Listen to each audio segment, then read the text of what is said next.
am so excited for you to meet Anna Kislanski, who is the CEO of the Israel Movement for Progressive Judaism. It's a fancy way of saying that she is the head of the Reform movement in Israel. Now, I met Anna a few weeks ago at the World Zionist Congress, and she is a powerhouse, negotiating behind the scenes to deliver more control and oversight for the Reform movement and liberal streams of Judaism in Israel through representation in the national institutions, budget increases from the last Congress, and commitment to liberal values. I got to spend the majority of the day with her today, and now I can say that she's not only the CEO of the Israel Reform Movement, she's now my friend, and she will quickly become your friend as well. So let me tell you a little bit about her. Anna has been leading the Israel Movement for Reform and Progressive Judaism since 2021, no small task, especially given what Israel has been navigating these last few years. Before stepping up to the top role, she was the deputy director, helping grow the Reform movement in Israel from just a couple dozen congregations to now more than 50. That's a huge accomplishment, and it didn't just happen by accident. Anna has a real gift for building community and strengthening Jewish life. And long before that, she came to the United States as the Reform Movement Shlicha to the Union for Reform Judaism, where she quickly became known as one of the Jewish Agency's standout emissaries. She's held leadership roles with Melitz, worked on the Tel Aviv-Los Angeles partnership, and served the Or Hadash congregation in Haifa. Anna is also deeply grounded academically. She has degrees in Middle Eastern studies and educational counseling. And when she's not at the IMPJ offices in Jerusalem, she's traveling the country, visiting Reform communities, or perhaps traveling the world like she is today, building relationships with Reform congregations. And every now and then, you might find her at home in Even Yehuda with her husband Arthur and their 3 children, where they are founding members of Kehilat HaShachar, a Reform congregation. This basically tells you everything you need to know, because even in her off hours, she's helping build vibrant Reform Jewish community. And so it is my pleasure to welcome Anna Kislanski to Temple Israel and to hear about what is going on in Israel with the Reform movement.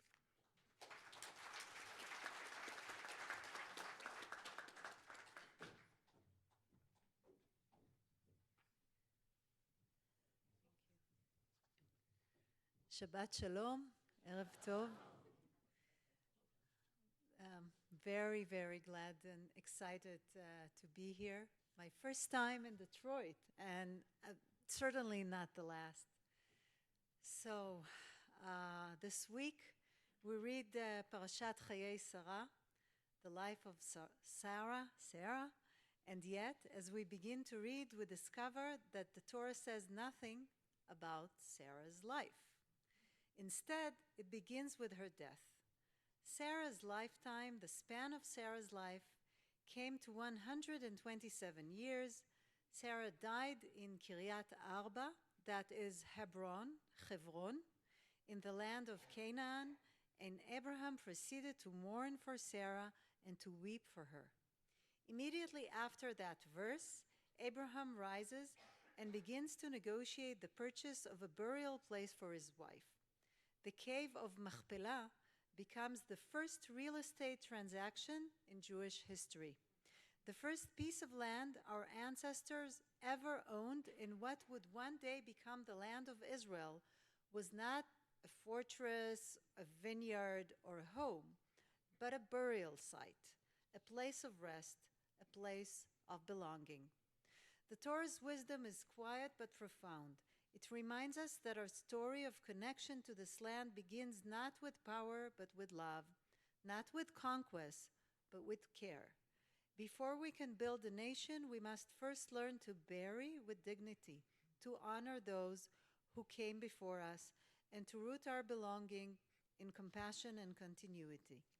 This teaching feels particularly poignant this week, when Israel is finally, after 11 years, brought home for burial the body of Hadar Goldin, Zichrono Livracha.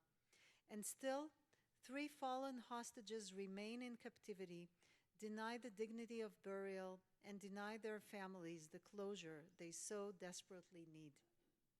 In our tradition, burial is not a formality. It is an act of chesed shel emet, of true kindness. Like Abraham, we too are crying out for the chance to bring our loved ones home. The past 2 years in Israel have been years of deep grief and exhaustion. We have faced an ongoing war, political turmoil, and waves of loss. And yet, every Motzei Shabbat, every Saturday night, members of the Reform movement gather in Hasta Square in Tel Aviv for Havdalah. Hundreds of Israelis come together each week. We call it the synagogue of the Israeli street. It is a place where protest becomes prayer, where we remind ourselves that light still exists even in dark times. These Havdalah gatherings are raw and real. They remind us that we can hold pain and hope at the same time, and that our moral voice still matters in Israel's public life. In the story of Chayei Sarah is about how we live after loss. Then, if that's the story, our movement is writing that story every day. Over the past 2.5 years, we have stood at the center of Israel's struggle for its soul, defending democracy, equality, and human dignity. When democracy was under attack, our rabbis and congregations filled the streets, leading prayers for justice and compassion. When war came, our communities opened their homes to displaced families, created networks of volunteer support, and became centers of resilience for entire regions. Our congregation in Sha'ar HaNegev, one of the areas most devastated by the war in the area of the Gaza Strip, continues to be a beacon of courage and care. And now we are preparing to found another congregation nearby in the Eshkol Regional Council, led by a rabbi named Yael Shvaid, a newly ordained rabbi and clinical psychologist who brings together the spiritual and emotional work of healing. Few people are more suited than she to the sacred task of rebuilding lives and communities. Rebuilding, after all, is not only physical, it is spiritual. We are trying to rebuild a society rooted in compassion, democracy, and shared humanity. We know that the future of Israel will not be rebuilt only by governments or institutions, but by communities that embody what healing looks like. Our congregations are centers for resilience, education, activism, and moral leadership. And even in these difficult times, the Israeli reform movement continues to grow. We have 54 vibrant congregations across the country, from the Galilee in the north to the Negev in the south. The numbers tell a powerful story. According to our 2024 national survey, 6% of Israeli Jews now identify as Reform Jews, triple the number from a decade ago. 1 in 3 Israelis and over half of secular Jews support the Reform movement and want to see our presence grow. Nearly 80% of secular Israelis say that liberal Judaism is important for Israel's future. And since the war began, almost 60% of Israelis report a greater need to belong to a community. These numbers tell us that Israelis are searching for meaning, belonging, and a Judaism that reflects their values, and they are finding that Judaism is in us. They're finding that in us. Our congregations have become the quiet infrastructure of hope in Israel. When public systems failed in the beginning of the war, our congregation stepped in, delivering food, supporting the displaced, comforting those in mourning, and creating spaces where people of all backgrounds feel they belong. At the same time, we have not retreated from the public sphere. We continue to advocate for equality among all Jewish streams, for public transportation on Shabbat, for gender equality, and for human rights.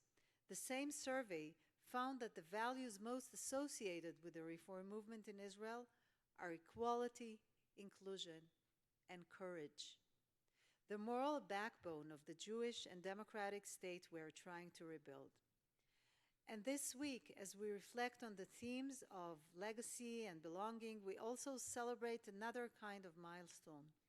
Less than 2 weeks ago, the World Zionist Congress convened in Jerusalem, a gathering where Jews from around the world come together to shape the future of Israel and of the Jewish people.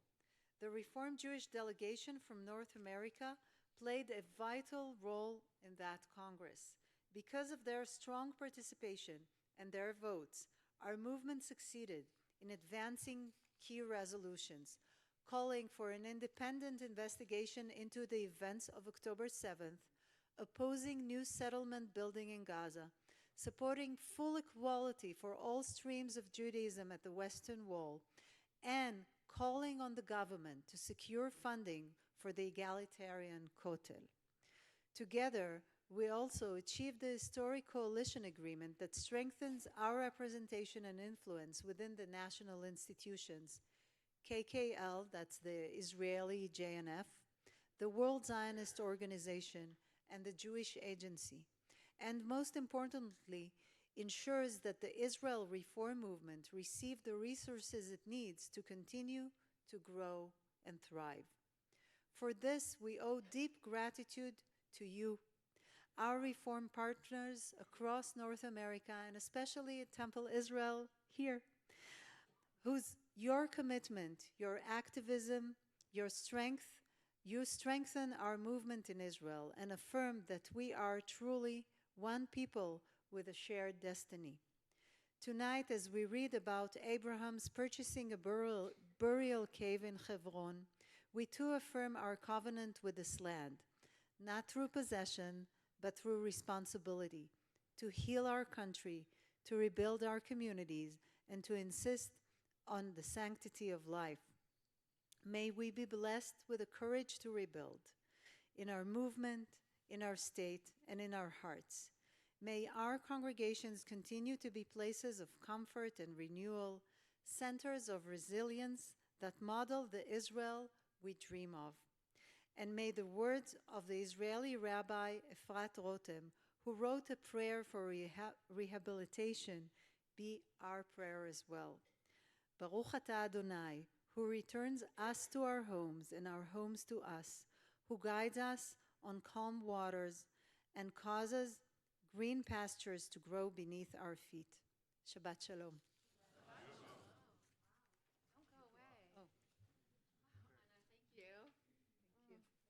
Thank you so much, Anna, for being here, for the partnership that we have here at Temple Israel and in Israel with the Reform Movement.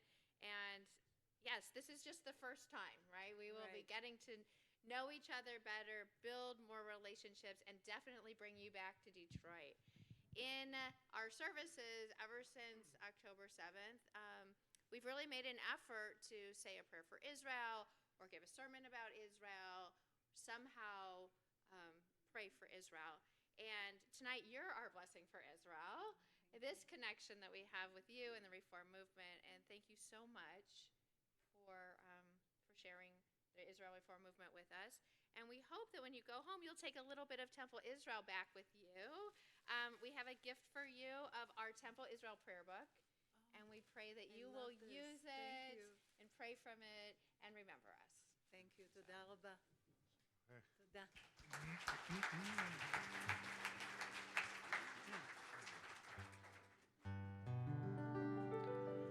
Ya